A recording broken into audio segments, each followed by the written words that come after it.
السلام علیکم، میں ہوں نور العارفین صدیقی اور آپ دیکھ رہے ہیں آمنے سامنے۔ وہ بحث جسے لا حاصل سمجھا گیا ماضی میں، وہ ایک بار پھر سے چھیڑی گئی ہے، مگر اب ذرا مختلف انداز میں۔ صوبہ بتایا جاتا ہے کہ پاکستان کی ایک اہم ترین ضرورت کے طور پر ابھرا ہے۔ ملک میں نئے صوبوں کے قیام کے حوالے سے کچھ باتیں کی جا رہی ہیں۔ آج کے پروگرام میں اختصار کے ساتھ نہیں، جامعیت کے ساتھ ان باتوں کا احاطہ کرنے کی کوشش کریں گے۔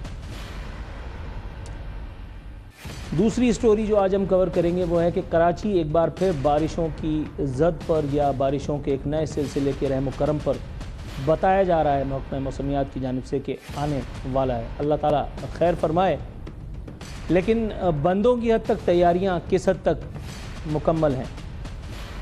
کیا سب پریس ریلیزز وغیرہ کی تاریخ چینج کر دی گئی ہیں؟ ہم نے نالے صاف کرا دیے تھے، یہ تو اللہ میاں کی طرف سے ہوا، یہ قدرتی آفت ہے؟ کیا اس طرح کے بیانات کا ایک مرتبہ پھر سلسلہ شروع ہونے کو ہے؟ آج اس کے بارے میں بھی جانیں گے، اور ساتھ ہی ساتھ واحد حوصلہ افزا اور امید بھری خبر بنگال کی طرف سے آئی ہے۔ وہ بنگال جو کبھی پاکستان کا حصہ ہوا کرتا تھا اور آج اسے بنگلہ دیش کے نام سے دنیا جانتی ہے، بنگلہ دیش سے تازہ ہواؤں کے جھونکے آنے لگے ہیں۔ یہ جھونکے کس سلسلے کی کڑی ہیں، ان پر بھی بات کریں گے۔ آج ہم بات کر لیتے ہیں سب سے پہلے اپنی پہلی سٹوری پر، جو ہے نئے صوبوں کی بحث کے حوالے سے۔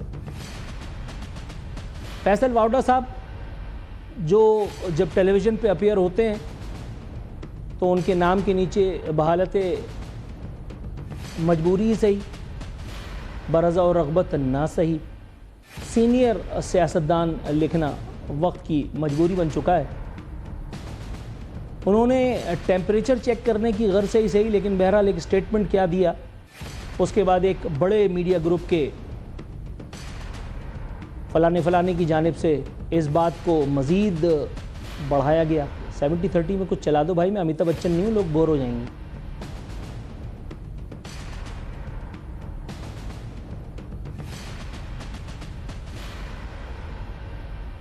تو بتایا گیا کہ ملک میں نئے صوبے جو ہیں وہ بننے چاہیے۔ اگر ملک میں نئے صوبے نہ بنے تو وسائل کی تقسیم نہیں ہوگی، ملک میں نئے صوبے نہ بنے تو عوام کی حالت زار میں تبدیلی کیسے آئے گی۔ ملک میں 12 سے 14 نئے صوبوں کے قیام کے حوالے سے بحث چھیڑی گئی ہے۔ معاشی تھنک ٹینک کی جانب سے اس کو انڈورس کیا گیا ہے۔ بتایا گیا ہے کہ پہلے منظرنامے میں 12، دوسرے میں 15 سے 20 چھوٹے چھوٹے صوبے اور تیسرے منظرنامے میں 38 وفاقی ڈویژنز ہو سکتے ہیں۔ اس کی وجہ کیا بتائی گئی ہے؟ موجودہ انتظامی ڈھانچہ علاقائی معاشی ترقی کی خلیج کو ختم کرنے میں ناکام ہو چکا۔ پاکستان کی موجودہ انتظامی ڈھانچے دنیا کے مقابلے میں کہیں زیادہ بڑے ہیں۔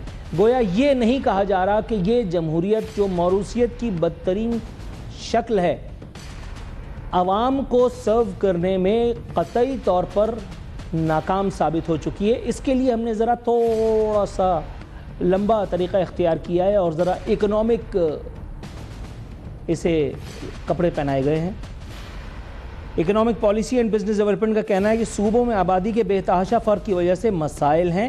غربت، بے روزگاری اور تعلیم کی شرح میں فرق بڑھتا جا رہا ہے۔ اکنامک اینڈ بزنس ڈیولپمنٹ والے یہ تو جو بتا رہے ہیں وہ بالکل ٹھیک ہے، لیکن جہاں تک میری یادداشت کا تعلق ہے، یہاں اس صوبے میں بھوک بھی ہے، ننگ بھی ہے، افلاس بھی ہے۔ لیکن جب میں سندھ اسمبلی کا کوئی فوٹیج دیکھتا ہوں تو اس میں وزیر اعلیٰ اور ہمارے جو وزراء ہیں جن کو ہم لوگ بڑی محنت سے پال رہے ہیں، اپنی محنت کی کمائی جن پر نچھاور کر رہے ہیں، جو ہمیں ہر بارشوں میں الٹا ہمارا ہی انٹرویو لینے کے کام آتے ہیں، جو کہتے ہیں کہ یہ مسائل دنیا کے دوسرے شہروں میں بھی ہے، جب پانی نکل جائے گا تو ہم کچھ کر دیں گے۔ اکنامک اینڈ بزنس ڈیولپمنٹ والوں کی توجہ میرے خیال ہے یا ان امور کی طرف نہیں گئی کہ اگر یہاں غربت ہے تو یہاں وزیر اعلیٰ ہاؤس نہیں ہونا چاہیے، اگر یہاں بے روزگاری ہے، اگر یہاں اکنامک کرنچ ہے تو اتنے سارے وزیر نہیں ہونے چاہیے۔ لیکن اگر وزیر نہیں ہوئے تو پھر ایک باقاعدہ پولیٹیکل پارٹی جن سے وزیر صاحب کے خانوادوں کا تعلق ہوتا ہے، پھر وہ کیسے انورٹڈ کاماز میں پھلے پھولے گی؟ یہ بھی تو سوالات ہیں۔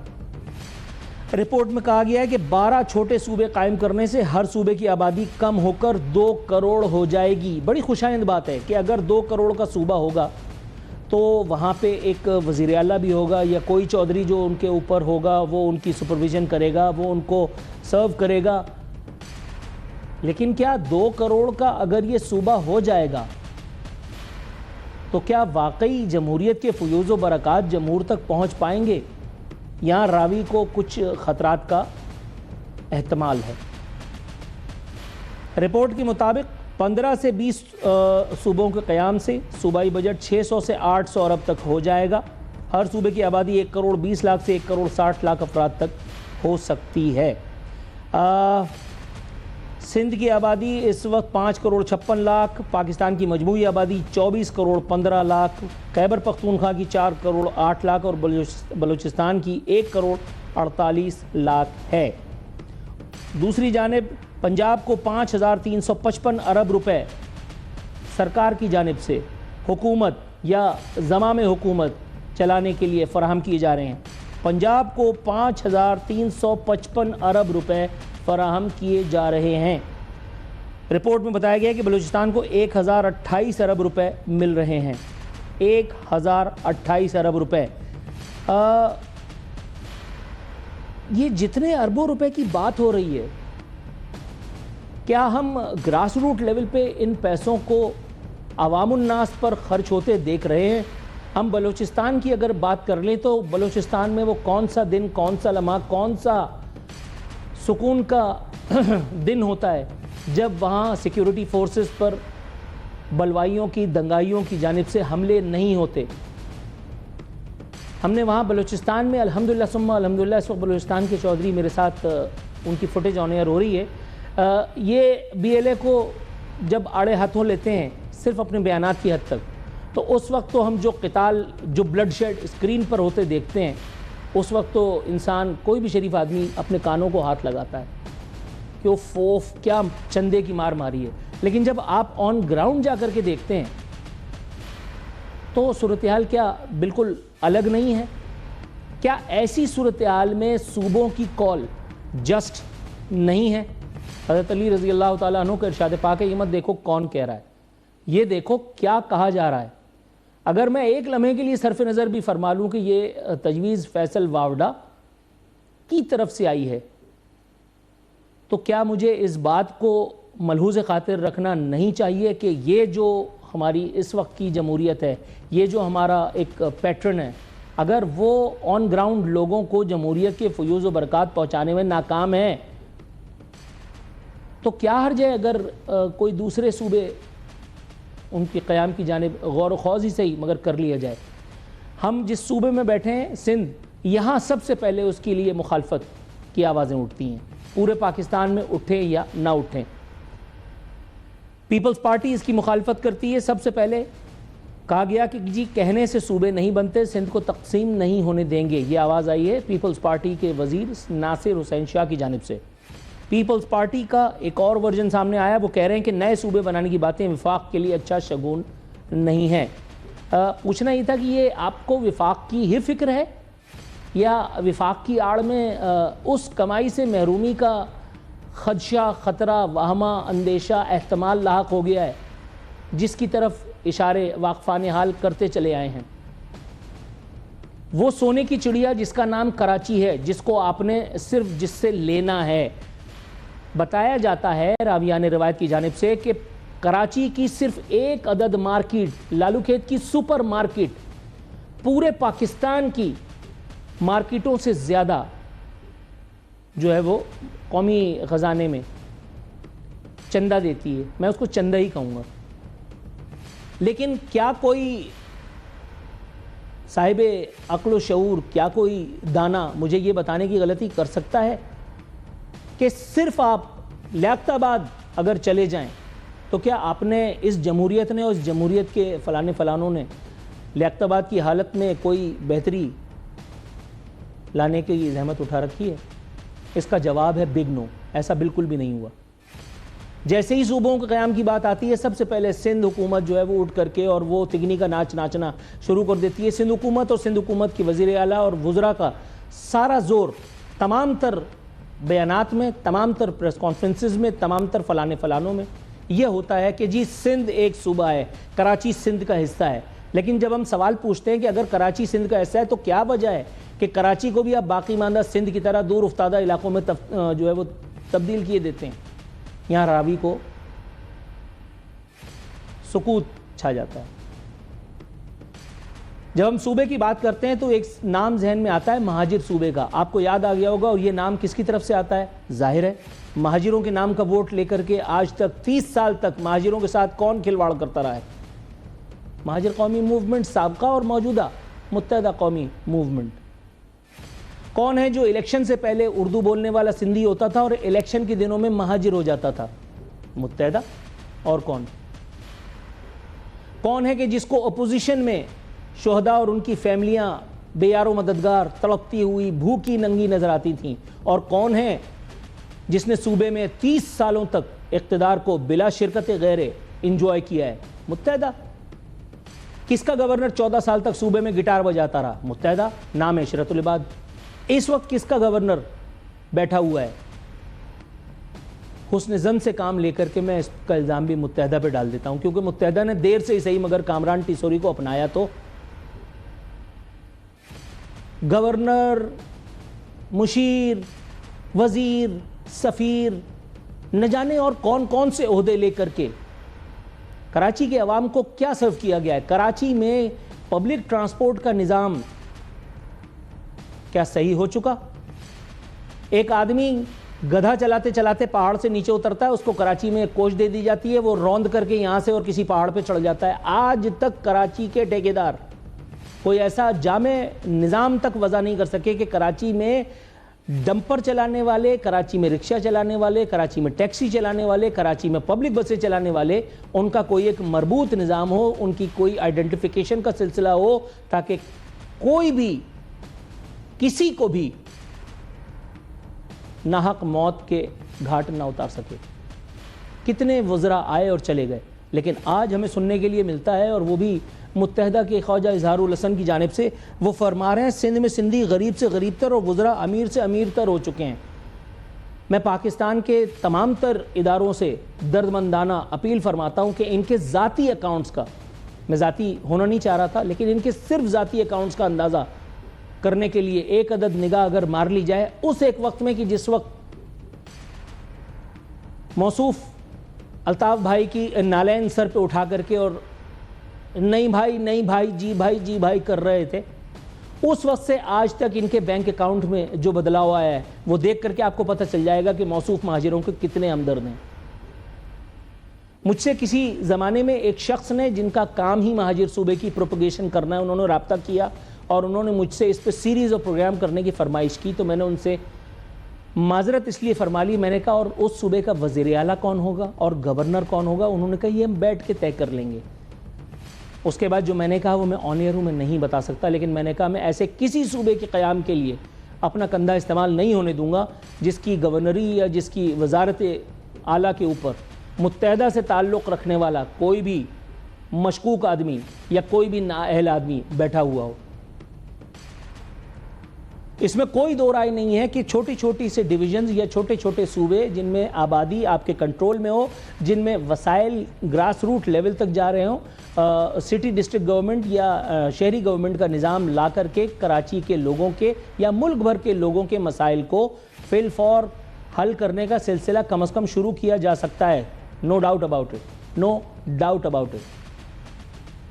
لیکن جب متحدہ قومی موومنٹ اور خواجہ اظہار الحسن یا متحدہ قومی موومنٹ اور فلانے جب اس کی حمایت کریں تو آپ کو ایک آنکھ کھلی رکھنی ہے. جب پیپلز پارٹی اس کی مخالفت کرتی ہے تو آپ کو سمجھ لینا چاہیے کہ یہ شور، یہ غوغا، یہ بلا وجہ نہیں. لیکن تجویز جہاں سے بھی آئی ہو اس پہ غور کرنے میں قطعی کسی قسم کی کوئی قباحت نہیں، کیونکہ کراچی والے اب ان کی بس ہو چکی. یہاں وقت ہوا ایک مختصر وقفے پہ جانے کا.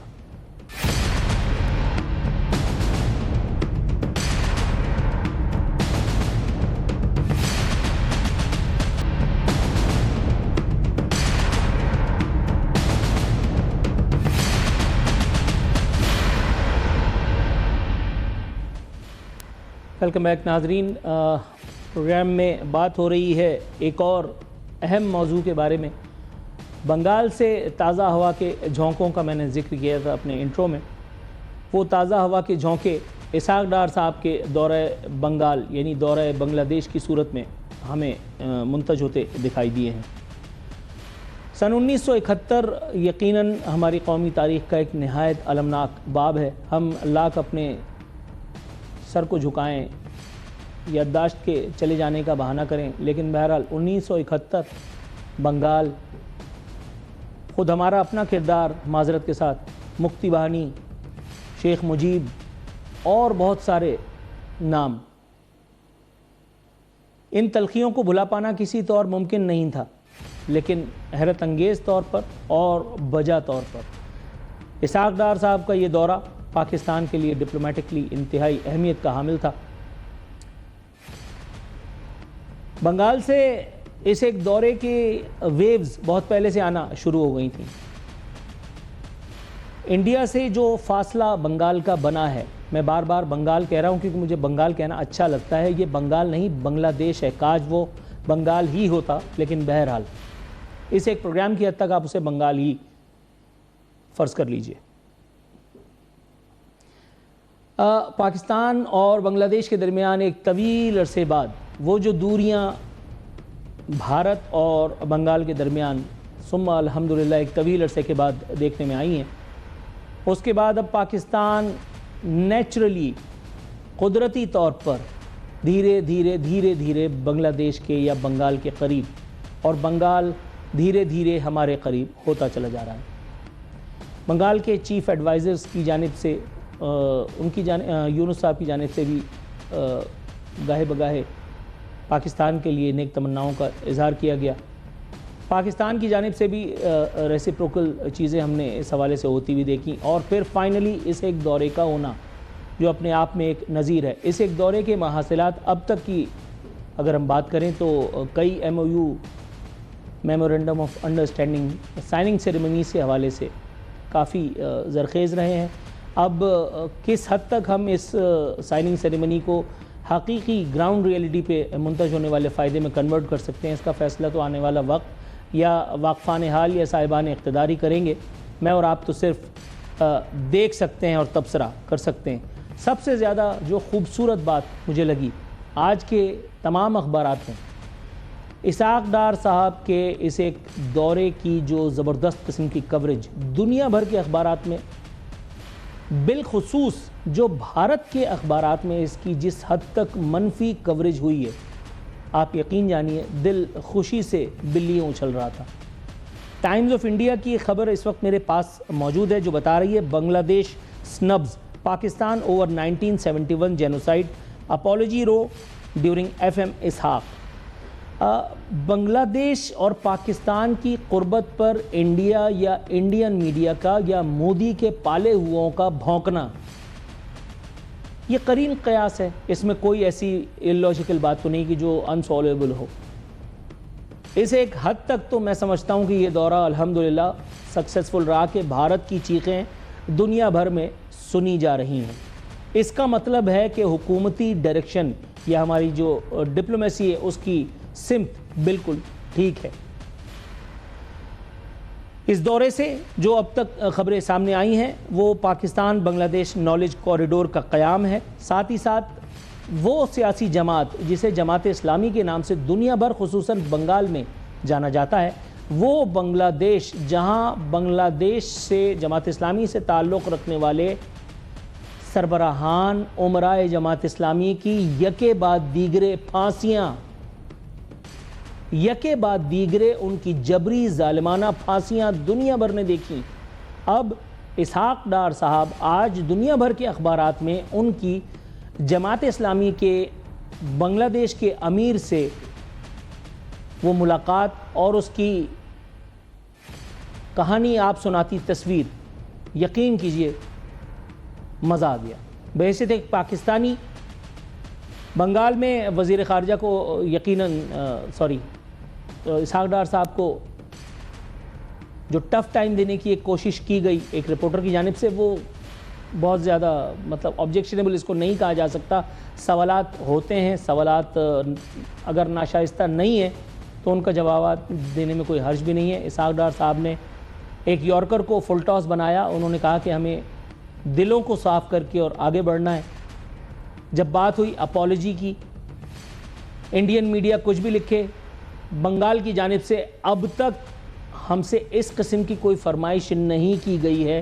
لیکن کچھ معاملات ایسے ہوتے ہیں کہ جن کو میرے خیال ہے ڈپلومیٹکلی حل کرنا بہتر ہے بنسبت اس کے کہ اس کے جو پروز اینڈ کونز ہیں وہ ٹیلی ویژن اسکرین پہ بیٹھ کر کے بتائے جائیں.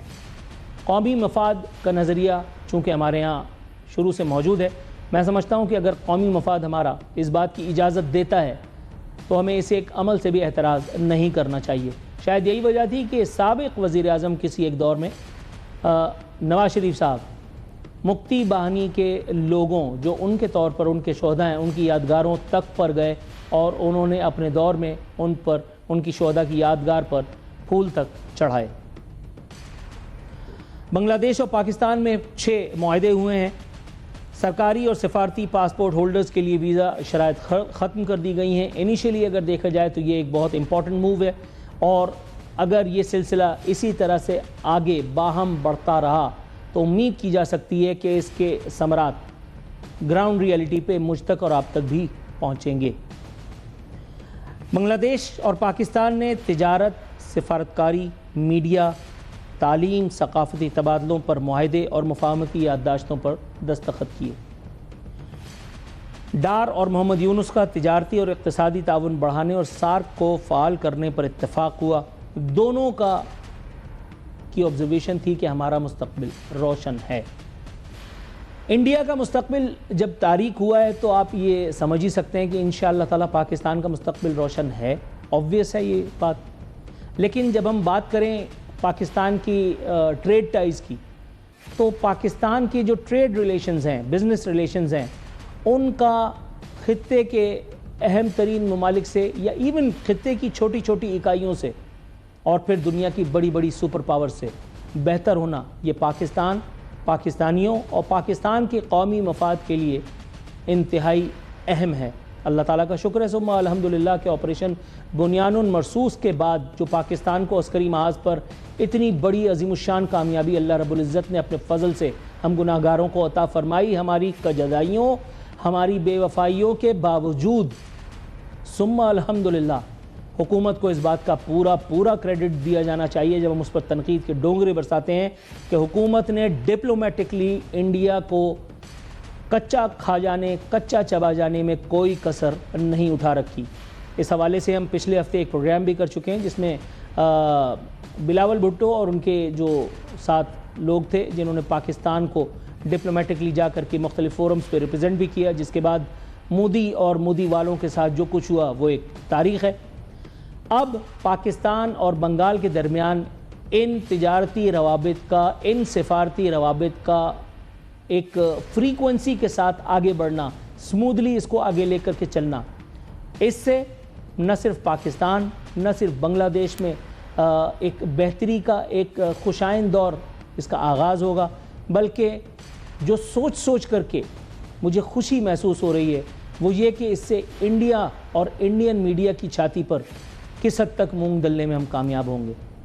یقین جانیے نظریہ ضرورت اور قومی مفاد اس ایک جگہ پر اگر ہم پوری شد و مت کے ساتھ اس کو اپلائی کر دیں تو دنیا کی کوئی طاقت پاکستان کی اکنامک ڈیولپمنٹ سٹیبلٹی کو ہونے سے نہیں روک سکتی. انڈین میڈیا لاکھ چلائے, لاکھ شور مچائے, انڈین میڈیا جماعت اسلامی کے امیر اور جماعت اسلامی کو کتنا بھی دہشت گرد قرار دینے کی کوشش کرے,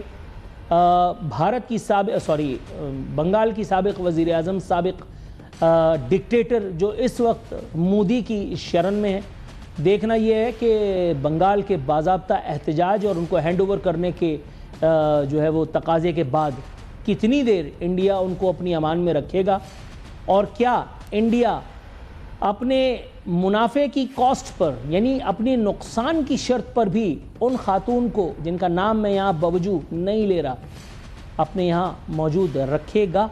یہ ایک بہت بڑا سوالیہ نشان ہے, اور راویہ نے روایت کا کہنا ہے کہ مفادات جب خطرے میں پڑ جائیں تو اشخاص کی قربانی دینے میں کچھ حرج نہیں ہوا کرتا۔ اللہ کرے کہ پاکستان اور بنگلہ دیش کے درمیان یہ تعلقات ایک نئی جہت کو جائیں، بنگال سے ہمیں فائدہ ہو، ہم سے بنگال کو فیض پہنچے۔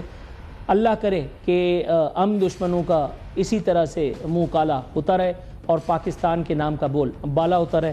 یہاں میرا خیال ہے مجھے بریک کی کال ہی دی گئی ہے، بریک جاتے ہیں اور اس کے بعد واپس آتے ہیں تو ہمارا تیسرا موضوع۔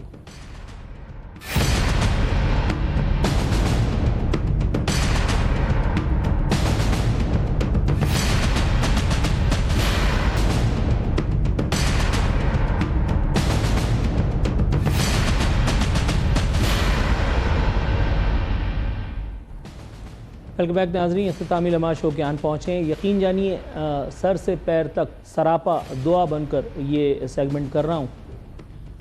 آج صبح سے بلڈ پریشر جو ہے وہ اچھالے مار رہا ہے، کیونکہ محکمہ موسمیات ہے کہ ڈرانے سے باز نہیں آتا۔ پریڈکشن ہے شدید ترین بارشوں کے اسپیل کی، اس سے بھی زیادہ شدید بارشیں جو ابھی حالیہ دنوں میں اہل وطن نے بالخصوص کراچی والوں نے بھگتی ہے، جس کے اثرات آج بھی کراچی میں جا بجا آپ کو نظر آ رہے ہیں۔ کراچی میں بہت کم جگہیں ایسی ہیں اس وقت جہاں شاید آپ کو پانی ملے گا سڑکوں پر، لیکن کوئی جگہ اس وقت ایسی نہیں ہے جہاں آپ کو سڑک پہ بڑے بڑے گڑھے پڑے ہوئے نظر نہ آئیں۔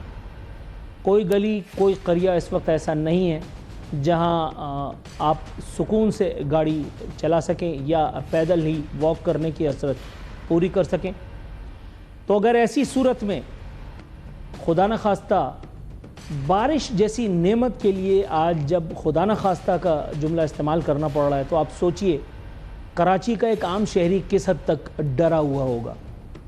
بارش کی پہلی بوند کے ساتھ لائٹ کا جانا obvious ہے، لائٹ اگر نہیں گئی تو ایک عجیب افراتفری، خود ہمیں اچنبھا ہوتا ہے بار بار لائٹ کو دیکھ کر کے، بجلی کے میٹر کو دیکھ کر کے یقین کرتے ہیں کہ کیا واقعی لائٹ ہے۔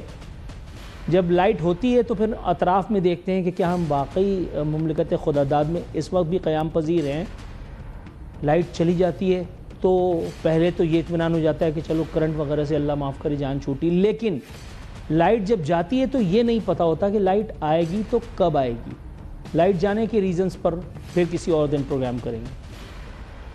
تو کیا ایسی صورتحال میں کہ ابھی کراچی کے شہری اس ایک قدرتی آفت سے نبٹ بھی نہیں پائے کہ جب ہمارے کانوں میں وزیر اعلیٰ سندھ کے وزیر، سندھ کے دیگر عمائدین، ان کے زعماء، ان کی ہنسی، ان کے قہقہے، ان کے طنز، ان کے غصے میں دیے گئے بیانات جو انہوں نے چھٹی دے کر کے قوم پر احسان عظیم فرمایا تھا اس ایک طوفانی بارش کے بعد، تو کیا ایک مرتبہ پھر تاریخ اپنے آپ کو دہرانے کو ہے؟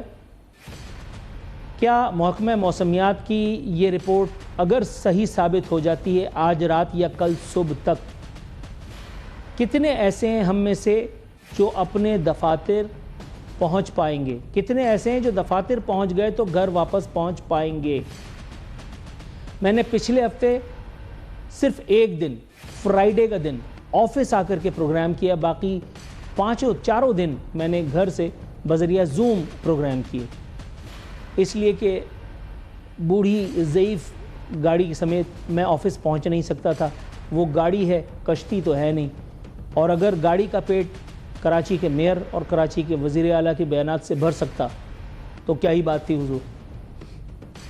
حقیقت میں اگر آپ پوچھیں تو کراچی والے ابھی اس زخم کو ہی نہیں جھیل پائے جہاں کراچی میں اسکولوں کے ننھے منھے معصوم بچے صبح کے گئے، اگلے روز صبح الگ صبح، اور کوئی بہت لیٹ نائٹ جا کر کے اپنے گھروں تک پہنچا۔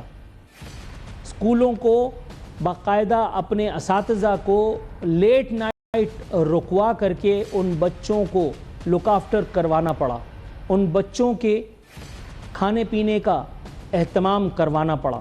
بات کھانے پینے کی نہیں ہے، بات لک آفٹر کرنے کی بھی نہیں ہے، بات ہے عوام کو بنیادی سہولیات کی فراہمی کی۔ تو کیا اگر بارش ہو گئی تو کراچی کے وہ شہری جن کو عمومی طور پہ اتنا ہی فار گرانٹیڈ لیا جاتا ہے کہ ان کو یوں ہی اخلاقاً بھی آپ بہت ساری چیزوں سے محروم کر دیتے ہیں کہ چلو ان کو عادت تو ہے ہی، یہ ایک اور چیز بند کر دیتے ہیں، ان کا اور کیا بگڑ جائے گا۔ کیا اس صورت میں پھر دوبارہ پریس ریلیزز کا دھندا شروع ہو جائے گا؟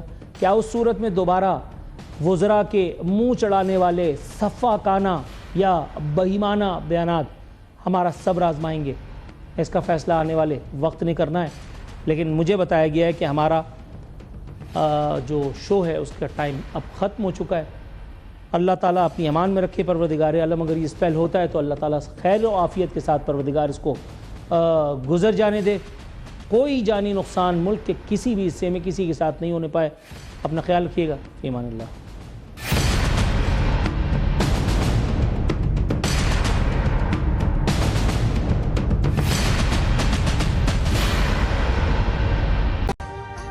ابھی سبسکرائب کریں تاکہ کوئی خبر رہ نہ جائے۔